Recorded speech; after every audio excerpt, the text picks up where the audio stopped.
आप सभी का एक बार फिर से स्वागत है चैनल पर। हम लोग टीजीटी, पीजीटी, पी/क्यू सीरीज है वो डिस्कस कर रहे हैं हिस्ट्री सब्जेक्ट के लिए।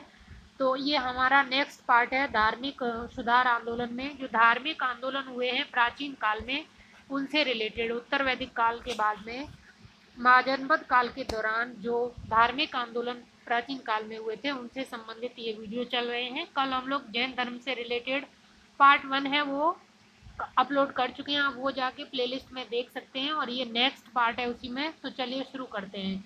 और इससे पहले वैदिक पीरियड और सिंधु घाटी सभ्यता, ये दो टॉपिक हैं बिल्कुल कंप्लीट हो चुके हैं।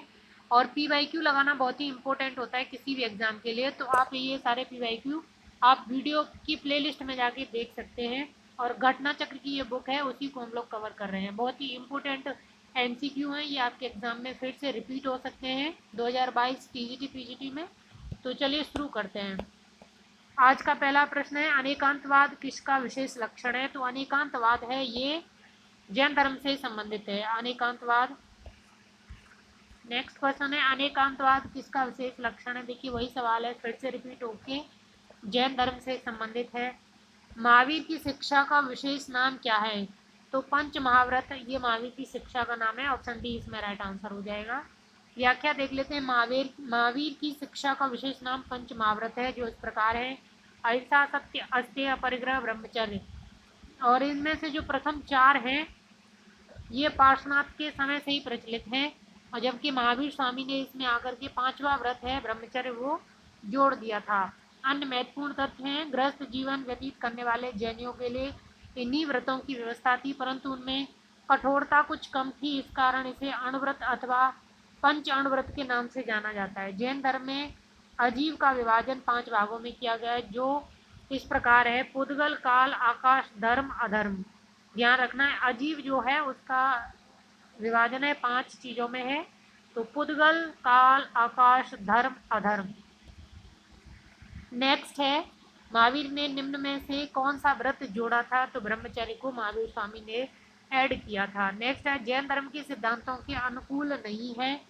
तो इनमें से कौन सा जैन धर्म के सिद्धांतों के अनुकूल नहीं? अहिंसा पर अत्यधिक बल, काया कलेशे शरीर का अंत, जन भाषा में प्रचार, ईश्वर द्वारा केवल प्राप्ति।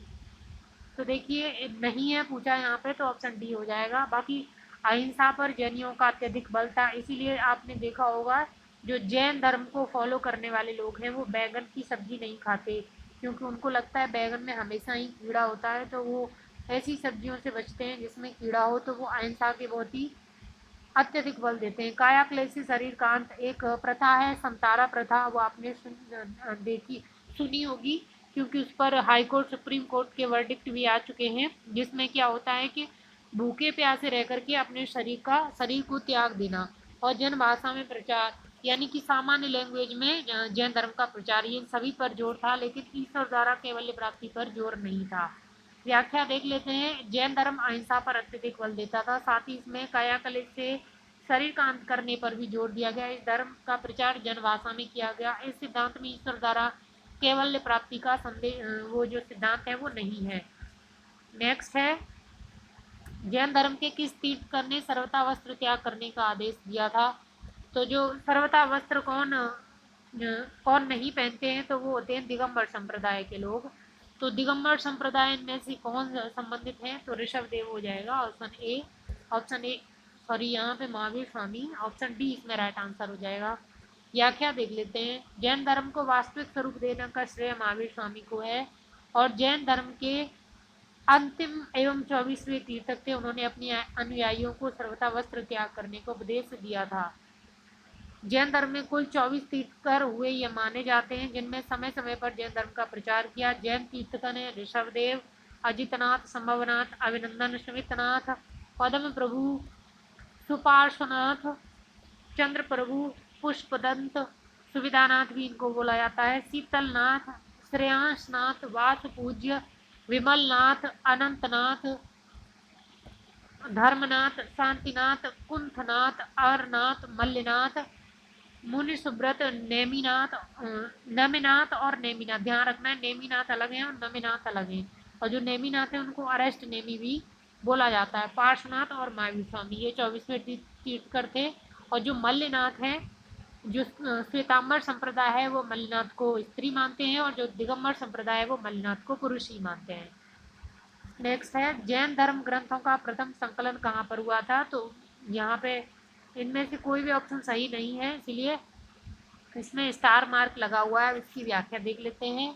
पाटलिपुत्र में प्रथम जैन सभा में सर्वप्रथम जैन धर्म ग्रंथों को संकलित किया गया था। इस सभा के बाद दो भिन्न भिन्न व्यक्तियों की अध्यक्षता में दो अलग अलग स्थानों पर सभाएं संपन्न हुई। पहली आर्य स्कंदल की अध्यक्षता में मथुरा में, दूसरी नागार्जुन सूरी की अध्यक्षता में बल्लवी में हुई।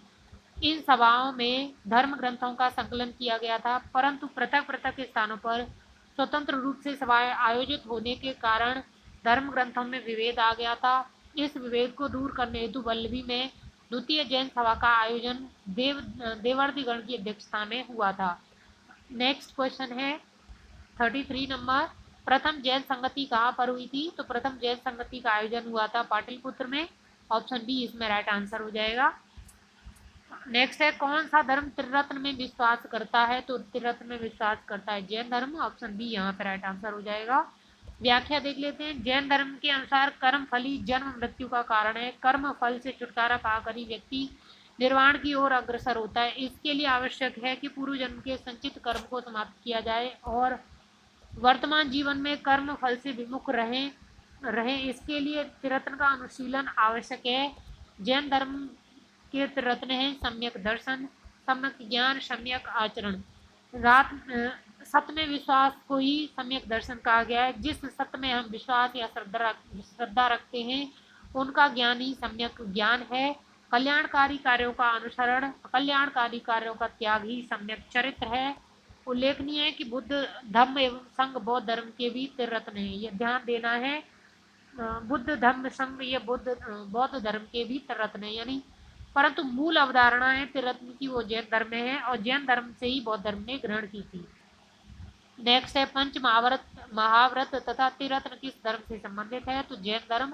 ऑप्शन बी यहाँ पे राइट आंसर हो जाएगा। अब देख लेते हैं पंच महाव्रत कौन कौन से हैं, तो वही सत्य अहिंसा अस्त्य अपरिग्रह और ब्रह्मचर्य ये पंच महाव्रत हैं। और त्रिरत्न कौन से हैं, सम्यक दर्शन, सम्यक ज्ञान और सम्यक आचरण। नेक्स्ट है निम्नलिखित में से कौन सा जैन धर्म के त्रिरत्न में शामिल नहीं है, ध्यान देना है, नहीं है पूछा है। सम्यक ज्ञान, सम्यक चरित्र, सम्यक श्रद्धा और सम्यक कार्य। तो राइट आंसर ऑप्शन डी हो जाएगा, सम्यक कार्य इसमें नहीं सम्मिलित है। क्वेश्चन नंबर 37, पूर्व जैन धर्म गुरुओं ने संस्कृत भाषा का बहिष्कार करके किस भाषा को अपने धर्मोपदेश के प्रसार का माध्यम बनाया था, तो देखिए राइट आंसर इसमें हो जाएगा प्राकृतिक। जो सामान्य जन की भाषा थी उसी को आधार बनाया था, जो कि पीछे हमने एक क्वेश्चन में देखा भी था। आरंभ में जैनों ने मुख्यतः ब्राह्मणों द्वारा संपोषित संस्कृति भाषा का परित्याग किया और अपने धर्मोपदेश के लिए आम लोगों की बोलचाल की प्राकृतिक भाषा को अपनाया। व्याख्या है इसमें अन्य महत्वपूर्ण तथ्यों में जैन के प्राचीनतम ग्रंथों को पुब्ब कहा गया है, जैन साहित्य को आगम कहा गया है। बहुत बार ये सवाल पूछा गया है कि जैन साहित्य को क्या कहा जाता है, तो आगम कहा जाता है। आगम के अंतर्गत 12 अंग, 12 उपांग, 10 प्रकीर्ण, 6 छेद सूत्र, 4 मूल सूत्र और एवं अनुयोग सूत्र आते हैं। महावीर जैन ने किस भाषा में अपना प्रवचन दिया, तो ऑप्शन डी यहाँ पर राइट आंसर हो जाएगा। अर्धमागधी में महावीर स्वामी ने अपना प्रवचन दिया था। व्याख्या देख लेते हैं। मगध बिहार के लोगों की भाषा अर्धमागधी थी। यह भाषा 600 ईसा पूर्व से 100 ईस्वी के बीच बोली जाती थी। सामान्य आबादी के बीच अधिकतम संभव सीमा तक धर्म का संदेश प्रसारित करने के लिए महावीर एवं उनके गणधरों ने अर्धमगधी भाषा में अपना प्रवचन दिया। तीर्थकर महावीर द्वारा आम जन की सुगम भाषा के प्रयोग से लोगों पर दूरगामी प्रभाव पड़ा। 39 नंबर का सवाल है, जैन धर्म सभा आयोजित की गई थी तो कहाँ पर हुई थी, प्रथम पाटलिपुत्र में हुई थी। बहुत बार ये सवाल बार बार यही सवाल पूछ रहा है, बस अलग अलग लैंग्वेज में थोड़ा सा डिफरेंस करके। व्याख्या देख लेते हैं। चंद्रगुप्त मौर्य के शासनकाल में पाटलिपुत्र में प्रथम जैन सम्मेलन आयोजित किया गया। श्वेतांबर आगम का संपादन किया गया। चूंकि प्राचीन जैन शास्त्र नष्ट हो गए थे अतः उन्हें पुनः एकत्रित करने के लिए 4th शताब्दी ईस्वी में इस जैन महासभा का आयोजन किया गया था, जिसमें भद्रभाव के अनुयायियों ने भाग नहीं लिया था। ध्यान देना है, भद्रभाव के अनुयायी इसमें सम्मिलित नहीं हुए थे। नेक्स्ट है कनिष्क बौद्ध धर्म के किस संप्रदाय का अनुयायी था? तो कनिष्क है वो बौद्ध धर्म के महायान संप्रदाय से संबंधित था। ये बौद्ध धर्म से रिलेटेड सवाल है। ऑप्शन बी इसमें राइट आंसर हो जाएगा। और जो महायान बौद्ध धर्म है ये काफ़ी ज़्यादा प्रसारित हुआ। कनिष्क बौद्ध धर्म के महायान संप्रदाय का अनुयायी था। बौद्ध धर्म की चतुर्थ संगति कुषाण शासक कनिष्क के राज्यकाल में कश्मीर के कुंडल वन में हुई थी। देखिए कश्मीर के कुंडल वन कनिष्क के दौरान, तो ये वर्ड सारे में क आ रहा है, तो इस तरीके से अगर आपको याद करने में दिक्कत हो रही हो तो इस तरह मैच करके आप याद कर सकते हैं। इसकी अध्यक्षता वसुमित्र ने की थी। अश्वघोष इसके उपाध्यक्ष थे और इसी समय बौद्ध धर्म हीनयान एवं महानायक महायान नामक दो स्पष्ट संप्रदाय में विभक्त हो गया था। यहाँ से दो अलग अलग एकदम स्पष्ट संप्रदाय बन गए बौद्ध धर्म के। अन्य महत्वपूर्ण तथ्य हैं प्रवासगिरी उत्तर प्रदेश के कौशाम्बी में स्थित जैन तीर्थ स्थल है। यह स्थल छठवें जैन तीर्थकर पदमपुर से संबंधित है। ध्यान रखना है, पूछ सकता है कि जो जैन तीर्थकर पदमपुर है, सॉरी हाँ पदमपुर है, वो कहाँ से रिलेटेड है? तो कौशाम्बी से। यापनीय जैन धर्म का एक संप्रदाय था। नेक्स्ट है प्रथम जैन समिति किसने आहुत की थी? तो अभी देखा था स्थूलभद्र ने आहुत किया था, पाटलिपुत्र में हुई थी। और स्थूलभद्र के अनुयायी थे वही श्वेतांबर संप्रदाय कहलाए। और जो अच्छा आगे देखते हैं, बहुत ज़्यादा हो जाएगा एक साथ। प्रथम जैन समिति सभा चतुर्थ शताब्दी ईस्वी पूर्व में पाटलिपुत्र में स्थूलभद्र की अध्यक्षता में संपन्न हुई। इस सभा में जैन धर्म के 12 अंग का संकलन किया गया। इसमें भद्रभाव के अनुयायियों ने भाग नहीं लिया, जबकि द्वितीय जैन सभा छठी शताब्दी में बल्लवी में देवार्दिगण या क्षमा श्रवण की अध्यक्षता में हुई थी। दूसरी कहाँ पर हुई थी? बल्लवी में हुई थी। और बल्लवी कहाँ पर है? गुजरात में। लगभग तृतीय शताब्दी से पूर्व प्रथम जैन संगोष्ठी कहाँ पर हुई थी? पाटलिपुत्र में। देखिए वही सवाल कितने एग्जाम में बार बार पूछा गया है उसी साल में। जैन धर्म का ईश्वर के प्रति क्या विचार था? तो ये ईश्वर में अविश्वास करते थे। जैन धर्म ने ईश्वर के अस्तित्व को स्वीकार नहीं किया। शुद्ध और नैतिक जीवन विशेषता जीव दया अहिंसा पर बल दिया। इसके अनुसार मनुष्य के पुनर्जन्म पर उसके सत्कर्मों और दुष्कर्मों का प्रभाव पड़ता है। महावीर के कर्म और आत्मा के पुनर्जन्म में विश्वास करते थे। आत्मा में तो विश्वास करते थे, इसलिए तो अहिंसा पर इतना बल था कि बैगन वाली सब्जी नहीं खाना और खेत में काम नहीं करना ताकि कीड़े मकोड़ों की मृत्यु ना हो। दो जैन तीर्थकर ऋषभ और अरिष्टनेमी के नामों का उल्लेख ऋग्वेद में मिलता है। विष्णु पुराण और भागवत पुराण में ऋषभ का उल्लेख नारायण के अवतार के रूप में मिलता है। सर एडविन अर्नाल्ड की पुस्तक द लाइट ऑफ एशिया निम्न में से किस पर आधारित है? तो ललित विस्तार पर आधारित है। और ललित विस्तार एक बौद्ध धर्म से रिलेटेड ग्रंथ है। सर एडविन अर्नोल्ड की पुस्तक द लाइट ऑफ एशिया बौद्ध ग्रंथ ललित विस्तार पर आधारित है। इस ग्रंथ में बुद्ध की जीवनी का वर्णन है। ध्यान रखना जीवनी दी हुई है इसमें भगवान बुद्ध की। नेक्स्ट है दिग्ग निकाय हिंदी का अनुवाद किया था? तो राहुल संस्कृताय ने किया था। ऑप्शन बी इसमें राइट आंसर हो जाएगा। नेक्स्ट है दिग्ग निकाय, सॉरी व्याख्या देख लेते हैं। दिग्ग निकाय का हिंदी अनुवाद राहुल संस्कृत्याय ने किया था।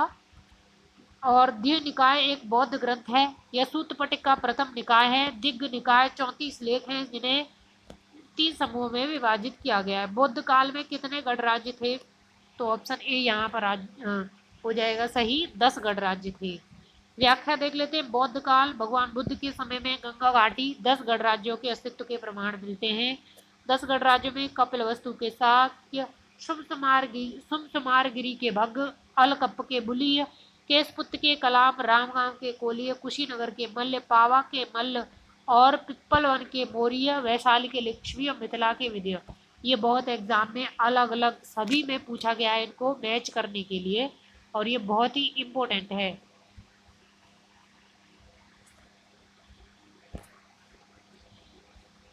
गौतम बुद्ध कहाँ पैदा हुए थे? ऑप्शन बी इसमें राइट आंसर हो जाएगा, लुम्बिनी में पैदा हुए थे। गौतम बुद्ध का जन्म कपिलवस्तु के निकट लुम्बिनी की तराई में 563 ईसा पूर्व में हुआ था। उनके पिता शुद्धोधन कपिलवस्तु के साक्यगढ़ के प्रधान थे। माता महामाया अथवा माया देवी कोलीय गणराज्य या कोलीय वंश की कन्या थी। ध्यान देना है, कोलीय वंश थी। पूछा गया है कि महामाया देवी किस वंश की थी? तो कोलीय वंश की थी। गौतम बुद्ध के बचपन में सिद्धार्थ नाम से जानते थे। 29 वर्ष की अवस्था में उन्होंने गृह त्याग दिया, जिसे बुद्ध ग्रंथों में महाभिनिष्क्रमण की संज्ञा दी गई है। 483 ईसा पूर्व में कुशीनारा मल्लगढ़ राज्य की प्रथम राजधानी थी। 80 वर्ष की आयु में गौतम बुद्ध की मृत्यु हो गई, जिसे महापरिनिर्वाण कहा गया।